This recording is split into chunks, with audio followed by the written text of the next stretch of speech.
Hi, today I'm going to relate how realistic common expectations about war actually are, from 0 to 100%, where 100 means completely realistic and 0 means not realistic at all. This is a subjective rating, based on my personal experience of living through war in Ukraine. I had many of these expectations myself. Let's start with the first one. It won't last long. A month, maybe a few months at most. Then it's over. We all really wanted to believe that.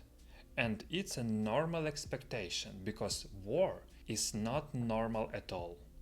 I talked in more detail about why this expectation is wrong in a separate video. Check it out using the link. What's interesting is that even those who start wars often think the same way. It looks like Russia really planned to take over Ukraine in a matter of days or at most weeks. В горячей войне мы Украину победим за 2 дня. Чего ее побеждать-то, господи? That wasn't even an expectation. That was the plan. Recently, a war started in Iran. Try to follow what US politicians are saying about how long it will last. At first, it sounded like a couple of weeks. Now it looks like it could drag on for months. Rating 10%. Almost unrealistic. Yes, there have been very short wars in history, but even after a short war, the consequences stay with people for a long time. The main thing is to stay away from the front line. If there is no shooting nearby, you are safe. I would rate this at 50% right away, because a lot depends on your actions. You can survive even near the front line if you are well prepared.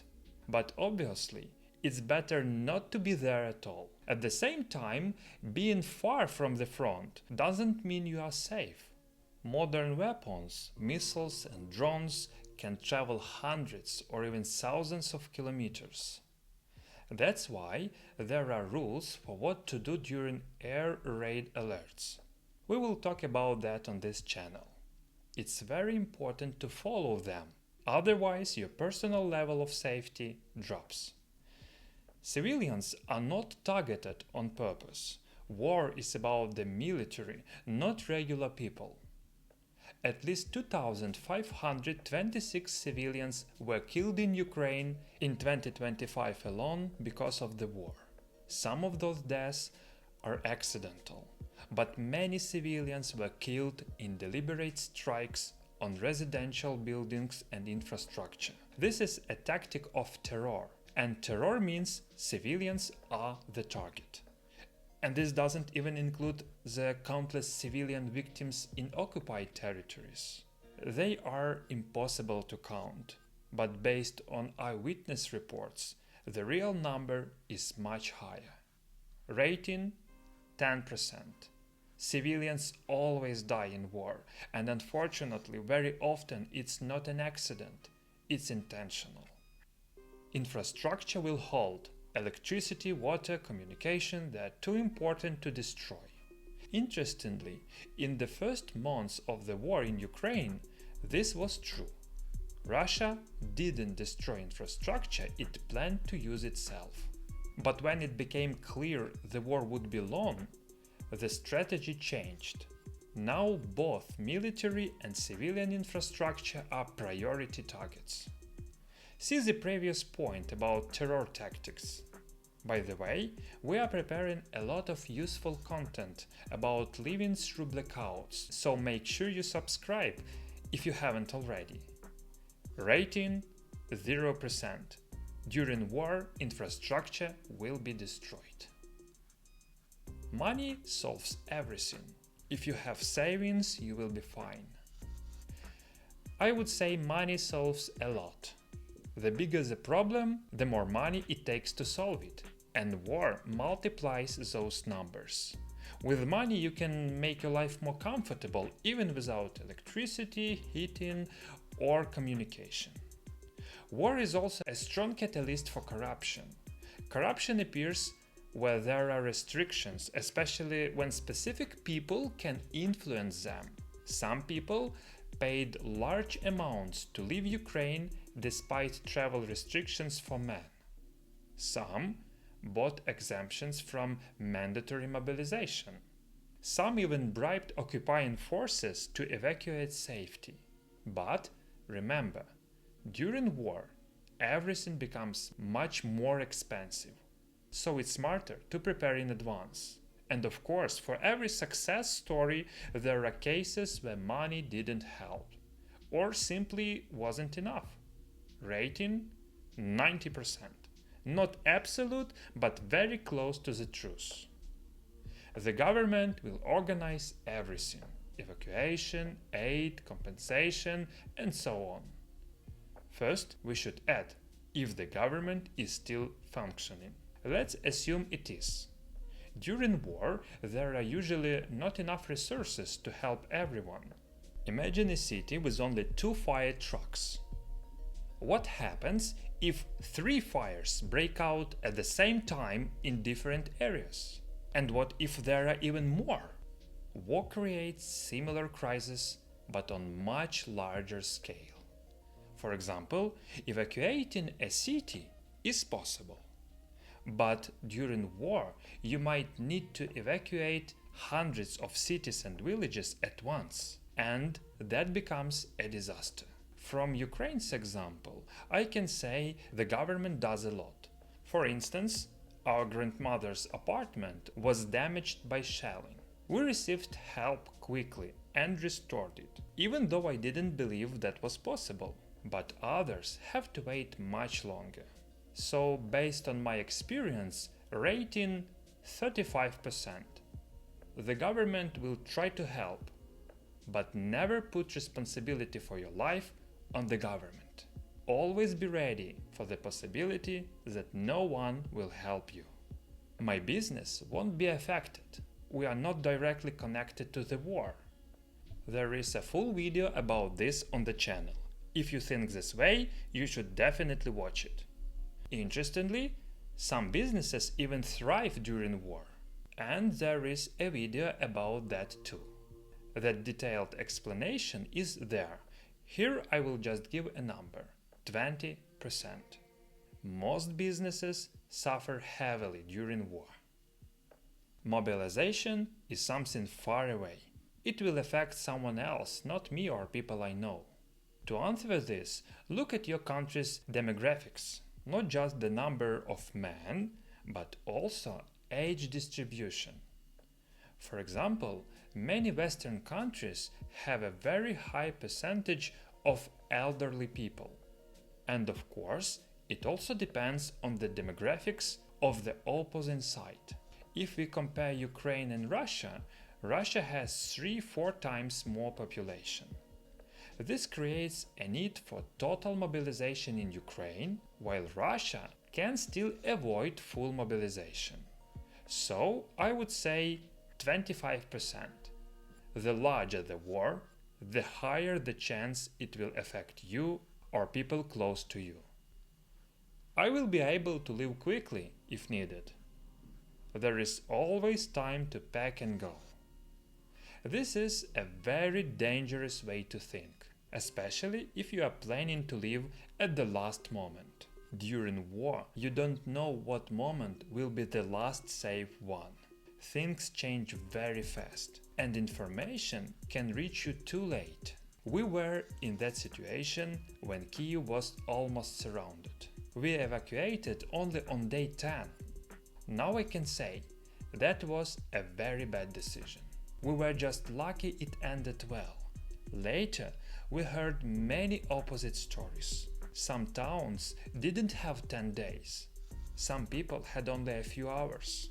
And unfortunately, many people died because they delayed evacuation. This idea is about uncertainty. Will I make it or not? You could say it's 50-50, but I will give it 10% because I strongly don't recommend thinking this way. The cost of being wrong is too high. Connection and internet will always be there. In the 21st century, It feels impossible without them. The war in Ukraine has been going on for 4 years now, and connection and internet are still available. Moreover, because of the war, their quality was actually improved. In the modern world, this turned out to be extremely important for survival. Ukraine quickly received tens of thousands of Starlink satellite terminals. This allows people to stay connected even during blackouts. But it was nothing. More and more often we see news about countries training to cut underwater internet cables and shut down satellites. So, in a global war scenario, the stability of communication is under serious threat. So, taking this into account, despite my positive experience, I will give this 70%. I will handle it mentally. I'm strong, I'm used to stress. Living under constant stress does make you tougher, but it definitely damages your health. My friends and I sometimes joke that everyone in Ukraine has some form of PTSD. Unfortunately, it's starting to sound more like the truth than a joke. And research supports this. Mental health issues are 3-5 times more common among people who have experienced war compared to those living in peace. And the longer the war goes on, the more people around me start treating different emotional problems. So going through this without consequences for your health is almost impossible. Conclusion: 20%. People will become either heroes or enemies, a clear split between good and bad. War likes these clear divisions. Propaganda makes them even stronger. And for society as a whole, this is often how it works, especially when it comes to seeing who is bad, those who started the aggression and the responsible for it. But when it comes to heroes, it's more complicated. Propaganda likes to boost morale by glorifying its own side. But over time, society can become disappointed. For example, when people see corruption or injustice from their own government. So, the rating here is 40%. War will unite everyone and remove competition, both in businesses and in society as a whole. Again, at the beginning this is true. There is a strong feeling of unity in everything. People temporarily put aside their personal interests, but over time they return to them. And this also becomes a source of disappointment for many. So, the rating is 20%. At the beginning, it's 100%, but then it keeps decreasing. It will be easier abroad. There is stability, order and support. There is more stability, that's true, but it is not yours. Your life after moving will not be stable for a long time. Among my friends, many people dream to return into Ukraine. Some already came back, even before the war ended. I have two conclusions from this. First, if you can move abroad, you are basically choosing your problems. But there will definitely be problems, and it won't be easy. Second, life abroad is usually better for those who already had a hard life in their home country even before the war. So, my rating is 50%. The government will quickly explain the new rules. What's allowed, what's not, how to work, how to pay taxes, how to plan the future. We like having clear instructions. It makes life easier. In peacetime, rules are more or less stable. During war, many rules stop working. Some change on the go, sometimes inconsistently or with delays. For example, right after the war started, a curfew was introduced across Ukraine. This means you are not allowed to move around at night. The goal was to fight sabotage groups. It seems like the goal was achieved. But now, after 4 years, people sometimes question whether the curfew is still necessary. Many think it's not, but it's still in place. So the conclusion is 50%. There will definitely be new rules, and many of them. But don't expect them to always be timely or reasonable. The world will react quickly and stop everything. International institutions won't allow a lone war. For many people in Ukraine, this became the biggest disappointment. Many believe Russia would not attack because of the international consequences. Ukraine gave up all its nuclear weapons to Russia in exchange for security guarantees. Some people said, okay, you can't trust Russia, but the guarantees were also signed by the US and the UK. They are stronger, so they will definitely protect Ukraine. You can see how it actually turned out. Rating 0. No chance. There are clear rules and limits. There are things that no one does. And when they do, and it becomes known, it's called a war crime or terrorism. So in reality, rules are still broken. We just don't hear about all cases. The world learned about the scale of crimes in Nazi concentration camps only near the end of World War II. If Germany hadn't been defeated, we might still not know about them.